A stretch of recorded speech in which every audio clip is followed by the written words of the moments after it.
रात का समय था। सरिता अपनी बेटी सोनू को सुलाने की कोशिश कर रही थी। माँ, मुझे नींद नहीं आ रही है। क्या हुआ मेरी बच्ची, क्यों नींद नहीं आ रही है तुझे? माँ, मुझे डर लग रहा है, मुझे कहानी सुनाओ ना। अच्छा, अब समझी तुम्हें क्यों डर लग रहा है। तब सरिता सोनू को गुदगुदी करती है और सोनू भी खिलखिलाकर हंसने लगती है। सरिता गांव में अपने पति दीपक और अपनी 6 साल की बेटी सोनू के साथ रहती थी। दीपक की गांव में सब्जी की दुकान थी। तो एक बार एक राजा था और उसकी एक सुंदर सी रानी थी। नहीं माँ, ये वाली नहीं। अरे पहले सुनो तो बेटा, बहुत अच्छी कहानी है। नहीं माँ, मुझे राजा रानी की कहानी नहीं सुननी है। ओहो, तो फिर कौन सी कहानी सुननी है मेरी राजकुमारी को? माँ, मुझे कोई सुपरमैन वाली कहानी सुननी है जिसमें कोई सुपर हीरो हो। तो चलो ठीक है, आज मैं तुम्हें बिल्कुल नई कहानी सुनाती हूँ। कौन सी कहानी माँ? एक वानर कुमार की कहानी जो सूर्य को फल समझकर खाने लगते हैं। तो फिर जल्दी सुनाओ ना माँ। हाँ हाँ, सुनाती हूँ, तो सुनो। एक बार की बात है।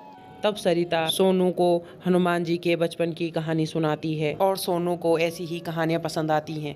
कहानी खत्म होते ही सोनू भी सो जाती है। सरिता के कमरे से बाहर आते ही दीपक सो गई। हाँ, सो गई। इसे जब तक कोई कहानी न सुना दो ये बिल्कुल सोती नहीं है। तो अच्छी बात है ना। हाँ है तो, लेकिन इसे रोज कोई नई कहानी सुननी है। अरे कहाँ से सुनाती हो इसको रोज कहानी? कुछ नहीं, बस कहानी का एक किरदार बहुत ताकतवर होना चाहिए। वो कमजोरों की मदद करे और आखिरी में वो जीत जाए। बस इतने में ही खुश हो जाती है अपनी सोनू तो। अच्छा उल्लू बना देती हो तुम अपनी सोनू को। अजी, इसमें उल्लू क्या बनाना, मैं तो बस उसका दिल बहला लेती हूँ। पर उल्लू बनाकर ही तो। तब दीपक की बात पर दोनों पति पत्नी जोर जोर से हंसने लगते हैं। एक दिन की बात है, सरिता सोनू को स्कूल से लेकर घर आ रही थी। तभी वहां से एक तेजी से गुजरती हुई बाइक से सारा कीचड़ उछलकर सरिता की साड़ी पर लग जाता है, जिसे देखकर सोनू बहुत गुस्सा हो जाती है और उस बाइक वाले को आवाज लगाती है। ओ अंकल, दिखता नहीं है क्या? क्या बोली? मैंने कहा दिखता नहीं है क्या? आप इतनी तेजी से गाड़ी चला रहे हो, आपकी वजह से मेरी माँ की साड़ी गंदी हो गई। हाँ हाँ ठीक है, मैंने देखा नहीं। मैं वही तो कह रही हूँ, ठीक से देख कर चलाओ। सोनू चुप हो जा। भाई साहब, आप जाइए यहाँ से। ठीक है मैं जा रहा हूँ। आपकी बच्ची बड़ी तेज है, जरा समझाइए इसे। हाँ हाँ भाई साहब, मैं समझा दूंगी। चल यहाँ से। सरिता सोनू को घर ले आती है। ये क्या कर रही थी तो वहाँ पे? क्यों माँ, मेरी क्या गलती है इसमें? वो अंकल इतनी तेजी से बाइक चला रहे थे। हाँ हाँ बेटा, मैं जानती हूँ, लेकिन ऐसे किसी से भी नहीं भिड़ते हैं। आप हमेशा मुझे ही क्यों चुप कराते हो? बेटा, ऐसे आते जाते लोगों से नहीं भिड़ा करते। नहीं माँ, वो अंकल बहुत बदमाश थे। देखा नहीं आपने किस तरह से उन्होंने आपके ऊपर कीचड़ उछाला, और हम दोनों तो उनकी कीचड़ में गिरा गिरा कर बहुत अच्छे से पिटाई कर सकते थे। ये भगवान, सोनू तू कितनी खतरनाक हो गई है। अगर भगवान ने तुझे ऐसी शक्ति दे दी जिससे तू बहुत ताकतवर हो जाए, तब तो तू पता नहीं क्या करेगी। तो फिर मैं सबसे पहले उन अंकल की बहुत पिटाई करूंगी और दुनिया में जितने भी बुरे लोग हैं उन लोगों को यहाँ से मार मार कर भगाऊंगी। अब सोनू की बात पर उसकी माँ जोर जोर से हंसने लगी। तभी कुछ दिनों बाद सोनू अपने घर के बाहर खेल रही थी कि तभी वहाँ से एक आदमी गुजर रहा था। उसके हाथ में एक डस्टबिन था जो बहुत कचरे से ऊपर तक भरा हुआ था। उसमें से कुछ कचरा सोनू के घर के बाहर गिर जाता है।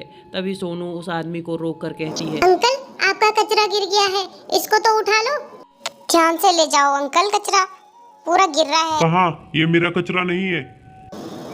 कितना झूठ बोलते हो अंकल, ये आप ही के डस्टबिन से तो गिरा है और आप सरासर झूठ बोल रहे हो। तू ज्यादा बकवास मत कर, ये कचरा मेरा नहीं है। तब सोनू की आवाज़ सुनकर सरिता भी बाहर आती है और उस आदमी से माफ़ी मांगती है और सोनू को घर के अंदर ले जाती है। माँ, आपने उन अंकल से माफी क्यों मांगी? बेटा, मैंने तुझे समझाया था ना, ऐसे ही किसी के साथ भी लड़ाई झगड़ा नहीं करते हैं। ये अच्छी बात नहीं होती है बेटा। माँ, आप उन अंकल को सबक सिखाने के बजाय आप मुझे ही डांट रही हो। गलती तो उन अंकल से हुई है ना, फिर आप मुझे ही सुनाती रहती हो। जब देखो आप मुझे ही समझाती रहती हो। तब सोनू वहाँ से चली जाती है और बिस्तर में मुंह छुपाकर रोने लगती है। तब सरिता सोनू को ऐसा रोता देखकर बहुत परेशान होती है और उसे मनाने की कोशिश करती है। अच्छा चल ठीक है बेटा, तू जानना चाहती है ना मैं लोगों से लड़ने के लिए तुझे क्यों मना करती हूँ, तो चल चल मेरे साथ चल। उठ उठ खड़ी उठ, पर इसके लिए तुझे एक कहानी सुननी पड़ेगी, वो भी बिल्कुल सच्ची कहानी। अच्छा, तो फिर सुनाओ कहानी। तो फिर चलो मेरे साथ। कहाँ ले जा रही हो माँ? चलती रहो और कहानी सुनती जाओ। तुम्हारी नानी यानी मेरी माँ, उनका नाम तो तुम जानती हो ना? हाँ, उनका नाम तो सावित्री था। हाँ, सही कहा। पर क्या तुम्हें पता है तुम्हारी नानी को नाना जी क्या कहकर बुलाते थे? मुझे नहीं पता नानी जी को नाना जी क्या बुलाते थे। वे उन्हें उड़न परी कहकर बुलाते थे। उड़न परी? पर क्यों? नाना जी ऐसे क्यों बुलाते थे नानी जी को? वो इसलिए क्योंकि तुम्हारी नानी के पास गजब की शक्तियाँ थी।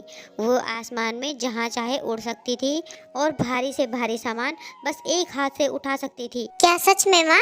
हाँ मेरी बच्ची, चलो मैं तुम्हें कुछ दिखाती हूँ। तब सरिता ने अपने घर के मंदिर में रखे हुए संदूक निकाला और उसके अंदर से एक लाल पोटली बाहर निकाला। सोनू को ये सब कुछ बता रही थी। उसका मुंह मंदिर की तरफ था और पीठ सोनू की तरफ। सोनू, पता है उन्होंने कई बार मुसीबत में फंसे लोगों की मदद की है, बहुत से लोगों की जान बचाई है, लेकिन फिर भी अभी तक उनका नाम कोई नहीं जानता। वे हमेशा अपना चेहरा ढक कर रखती थी। फिर तो वो एक सुपर हीरो हुई ना? मतलब मेरी नानी एक सुपर हीरो थी, मतलब सुपर हीरोइन। हाँ, और तुम्हें पता है उन्हें वो शक्तियाँ कहाँ से मिलती थी? मुझे लगता है उन्हें कभी बिजली का झटका लगा होगा, इसीलिए उनके पास ऐसी शक्तियाँ थी। नहीं पगली, उनके पास एक जादुई हार था और जैसे ही वो उस हार को पहनती थी उनके अंदर शक्तियाँ आ जाती थी। एक मिनट माँ, तो फिर वो हार अब कहाँ है? वो किसके पास है? जैसे ही सोनू ने ये सवाल पूछा तभी सरिता सोनू की साइड मुड़ी और उसके गले में वो जादुई हार था और उस हार में गजब का तेज था। उसे देखते ही सोनू चिल्ला पड़ी। वाओ! माँ, ये हार आपके पास है? धीरे से बोल, कोई सुन लेगा। तो आपने आज तक मुझे ये बात क्यों नहीं बताई? क्योंकि कभी इसकी जरूरत ही महसूस नहीं हुई। अब पता चला तुम्हें मैं किसी से क्यों लड़ाई झगड़ा नहीं करती हूँ। मेरी ये शक्तियाँ आम आदमी की ताकत से कहीं ज्यादा हैं। वे नादान हैं, ना वो मुझे जानते हैं और ना ही मैं चाहती हूँ कि वे मुझसे डरें या घबराएं। माँ, मुझे भी एक बार उड़ना है ना प्लीज, मुझे भी आसमान की सैर कराओ ना प्लीज। कल कराऊंगी पक्का। अभी तुम्हारे पापा आने वाले हैं ना? दीपक ने भी ये सारी बातें सुन ली। वह हैरान भी था और खुश भी था। उसे देखकर सरिता और सोनू भी चौंक गए। तो मुझे तो ये पता ही नहीं था कि मेरे घर में भी एक सुपर हीरो है। किसी को नहीं बताऊंगा, पर हो सके तो सरिता एक बार मुझे भी उड़ना है। तब सरिता ने अगली रात को दोनों को आसमान की सैर करने का वादा किया, लेकिन अगले दिन तो कुछ और ही होना था। अगली सुबह बहुत ही तेज धरती हिलने लगी और बहुत तेज भूकंप आ गया। सब लोग मलबे में दबने लगे, घर के घर टूट गए और तहस नहस हो गया। लोग बचने के लिए चिल्लाने लगे, बचाओ बचाओ। तभी आसमान से उड़ती हुई एक उड़न परी वहां आई, जो मलबे में से लोगों को बचा रही थी और भारी भारी सा मलबा हटाकर लोगों को सुरक्षित स्थान पर पहुंचा रही थी। तब सभी को बचाने के बाद वो एक घर के छत पर खड़ी हो गई। लोगों ने उसके लिए ताली बजाई।